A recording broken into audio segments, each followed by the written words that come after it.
नमस्कार आणि welcome back. आपल्या सगळ्याच गृहिणींचा बहुतेक वेळ किचनमध्ये जात असतो आणि किचनमधली कामं करत असताना खूप अशा छोट्या छोट्या गोष्टी असतात की त्या आपण हळूहळू शिकत जातो आणि त्याच्यामधून अनुभव घेत असतो.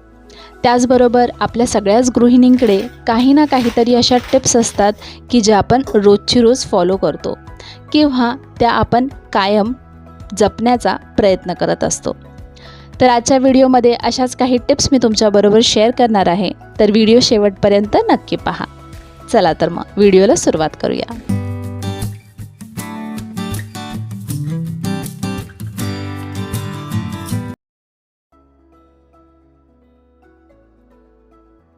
कित्येक वेळा काय होतं ना, आपल्या किचनमध्ये जे सामानाचे डबे असतात त्याच्यामधलं सामान जरा कमी क्वांटिटीमध्ये राहिलं तर ते आपण काढून घेतो आणि तो डब्बा घासण्यासाठी टाकतो. पण त्या डब्यामध्ये पुन्हा आपल्याला नवीन सामानही रिफिल करायचं असतं. पण ते रिफिल करण्यासाठी आधी आपल्याला तो डब्बा सुकण्याची वाट पाहावी लागते. आणि काही वेळेस असं होतं ना की आपण ते सामान भरायचंही विसरून जातो, कारण आपण इतर कामामध्येही बिझी असतो. आणि ज्या वेळेस एखादा पदार्थ बनवायचा आहे स्वयंपाकाच्या वेळेस किंवा आपल्याला काही कडधान्य भिजवायचं असेल, तेव्हा आपल्या लक्षात येतं, अच्छा आपण डब्यामध्ये काही सामान भरून ठेवलेलं नाही आहे. आणि कित्येक वेळा असंही होतं की आपला जो सामानाचा डब्बा आहे तो डब्बा थोडासा खराब झालेला असतो, पण आपण विचार करतो की एकदा त्याच्यामधलं जे सामान ठेवलेलं आहे, काहीही जे कडधान्य असेल किंवा इतर काहीही तुम्ही वस्तू ठेवलेली असेल, ती एकदा संपली की त्याच्यानंतर आपण डब्बा घासून घ्यायचा आहे असा विचार करून आपण तो डब्बा तसाच ठेवतो. तर हे करण्याच्या ऐवजी आपण असंही करू शकतो की एखादा एक्स्ट्रा रिकामा डब्बा आपण आपल्या कॅबिनेटमध्ये ठेवून द्यायचा आहे, जेणेकरून आपला ऑलरेडी जो वापरता डब्बा आहे तो थोडासा जर खराब झाला आणि आपल्याला तो घासायचा असेल तर त्यातलं सामान आपण या डब्यामध्ये रिफिल करायचं आणि तो डब्बा आपण घासून ठेवायचा आहे, जेणेकरून आपला डब्बा रिकामा राहणार नाही आणि आयत्या वेळेस आपल्याला सामान काढावं लागणार नाही. ऑलरेडी आपल्याकडे रेडी असेल ते सामान. आता आपण सगळेजण आपल्या किचन ओट्यावरती एखादं छोटंसं डस्टबिन ठेवतो, जेणेकरून स्वयंपाक करताना किंवा काही खरकाटं किंवा भाजी साफ केल्यावरती त्याच्यामध्ये आपण कचरा टाकू शकू, जेणेकरून आपलं काम थोडंफार सोपं होईल.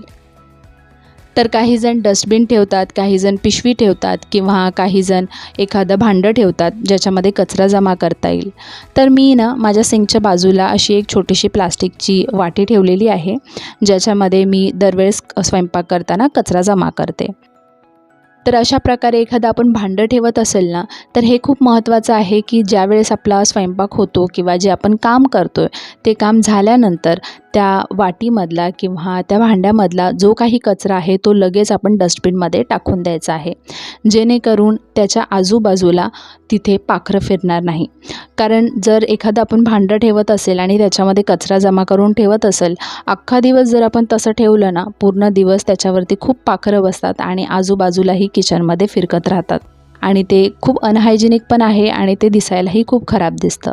त्यामुळे आपण जसा आपला स्वयंपाक होईल किंवा जसं आपलं ते काम होईल, लगेचच्या लगेच आपण ते फेकून द्यायचं आहे कचरा आणि ते भांडंही दरवेळेस भांडी घासताना आपण घासून घ्यायचं आहे, जेणेकरून तिथली जागाही स्वच्छ राहील.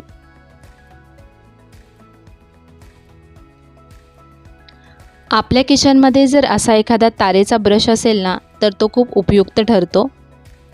आपल्याकडे जे किनार असलेली स्टीलची भांडी असतात ना, त्याची किनार घासण्यासाठी या ब्रशचा खूप उपयोग होतो.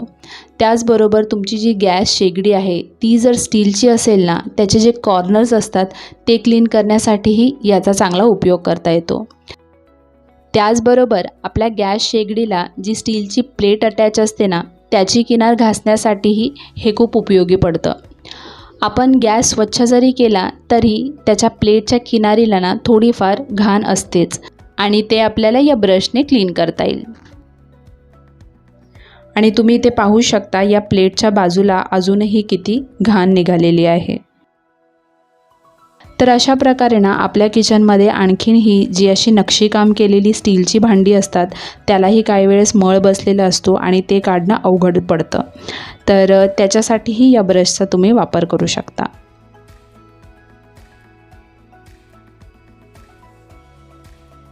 आपल्या आरोग्याची आपण सगळ्यांनीच काळजी घ्यायला हवी. त्यासाठी आपल्या किचनमध्ये आपण थोडे थोडे बदल करायला हवे. लगेचच्या लगेच कोणतेही बदल होत नाही, पण हळूहळू थोडे थोडे आपल्याला नक्कीच बदल करता येऊ शकतात.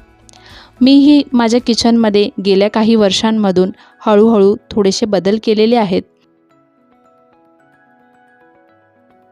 त्यातलाच एक बदल म्हणजे आमच्या किचनमध्ये जे रेग्युलर सॉल्ट असतं ते चेंज करून आम्ही सध्या रॉक सॉल्ट किंवा पिंक सॉल्टचा वापर करतो. कारण याच्यामध्ये झिंक, आयोडीन, कॅल्शियम, आयर्न हे सगळे मिनरल्स असतात. त्याचबरोबर हे जास्त न्यूट्रिशियस पण आहे.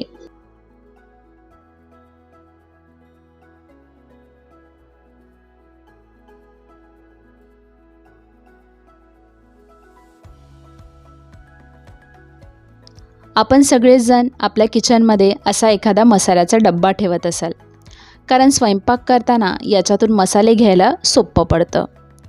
पण आपल्याकडे जे एक्स्ट्रा मसालेज असतात ना, ते मसाले आजकाल आपण अशा प्रकारे क्लिप्स लावून ठेवतो. आणि काय होतं ना, एकदा मसाल्याच्या डब्यामधला एखादा मसाला संपला आणि आपल्याला स्वयंपाक करताना त्याची गरज असेल, तर आपल्याला दरवेळेस तो क्लिप काढून त्या पिशवीमधून किंवा त्या पॅकेटमधून आपल्याला मसाला काढावा लागतो. पण स्वयंपाकाच्या वेळेस ते आपल्याला खूप किचकट वाटतं, कारण पॅकेटला हात लावल्यामुळे पुन्हा आपल्याला हात धुवून घ्यावा लागतो. त्यापेक्षा आपण असं करू शकतो की जो आपल्याकडे एक्स्ट्राचा मसाला असतो, तो मसाला आपण आपल्याकडे ज्या घरात आलेल्या बरण्या असतात, म्हणजे घीच्या किंवा इतर काही वस्तूच्या आपल्याकडे ज्या बॉटल जमा झालेल्या असतात ना, त्याच्यामध्ये आपण एक्स्ट्राचा मसाला स्टोअर करून ठेवू शकतो. आणि त्याच्यामध्ये एखादा छोटासा चमचा ठेवून द्यायचा आहे, जेणेकरून आपल्या मसाल्याचा डब्बामधला मसाला संपला असेल तर आपल्याला लगेचच ही छोटीशी बरणी काढून त्यातून आपल्याला मसाला घेता येईल.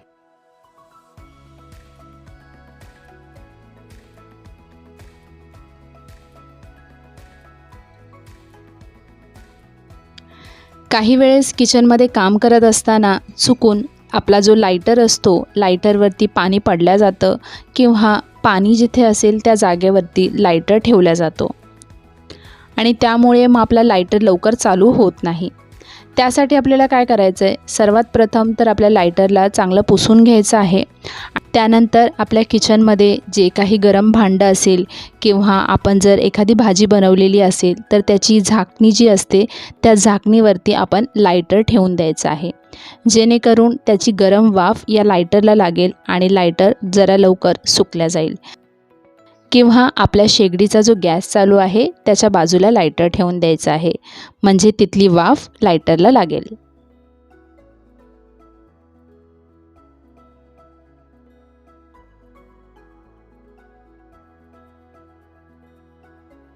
आपल्या सिंकच्या जाळीमधून जर कॉक्रोचेस येत असतील तर त्या जाळीच्या इथे आपल्याला नॅप्थलिन बॉल ठेवायचा आहे. तुम्ही हे तुमच्या बाथरूममध्ये किंवा किचन सिंक, बाथरूम सिंक किंवा टॉयलेट या सगळ्या जागांवरती नॅप्थलिन बॉल ठेवू शकता, जेणेकरून तिथे कॉक्रोचेस जमा होणार नाही. तर आजचा व्हिडिओ मी इथेच थांबवते. आशा आहे की आजचा व्हिडिओ तुम्हाला आवडला असेल आणि उपयुक्तही ठरला असेल. सर्वात जास्त तुम्हाला कोणती टिप आवडली ती मला तुम्ही कमेंट बॉक्समध्ये कमेंट करून सांगू शकता. तर पुन्हा भेटूया एका नवीन व्हिडिओमध्ये. तोपर्यंत मस्त रहा, हसत रहा आणि स्वतःची काळजी घ्या.